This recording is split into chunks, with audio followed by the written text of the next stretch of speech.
గతంలో ఎన్నడూ లేని విధంగా ఏపీ ఎన్నికల ఫలితాలు రాబోతున్నాయని టీడీపీ నేత బుద్ధ వెంకన్న స్పష్టం చేశారు. సీఎం జగన్ ఆరామస్తంతో ఫేక్ సర్వేలు చేయించాడని చెప్పారు. అలాగే వైసీపీ గెలుస్తుందని తప్పుడు ప్రచారం చేస్తున్నారని బుద్ధ వెంకన్న ఎద్దేవా చేశారు. కూటమి అధికారంలోకి రాగానే ఆరామస్తన్ ప్రజలకు క్షమాపణ చెప్పాలని కోరారు. ఇక సర్వేలను నమ్మి వైసీపీ కార్యకర్తలు బెట్టింగ్లో కాచి డబ్బులు పోగొట్టుకోవద్దని బుద్ధ సూచించారు.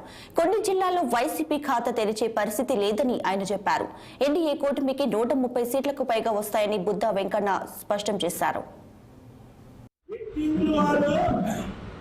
తెలుగుదేశం వైపు కాయడానికి జగన్మోహన్ రెడ్డి గెలుస్తాడని వైసీపీ వాళ్ళు కాసే బెట్టింగ్ అన్ని కూడా వాళ్ళే కాసుకుంటారు. మీరు జాగ్రత్తగా ఇది మైండ్ ఇది. ఎందుకంటే ఎన్నికలైన మరుక్షణం నుంచి మనం చాలా ఛానల్లో చూసాం. కూటమి గెలుస్తుంది అని రూపాయికి 2 రూపాయలు, రూపాయికి 3 రూపాయలు, రూపాయికి 4 రూపాయలు, రూపాయికి 5 రూపాయలు, రూపాయికి 10 రూపాయలు కూడా ఇస్తున్నారు అనేది ప్రతి ఛానల్లో వాళ్ళు వేశారు.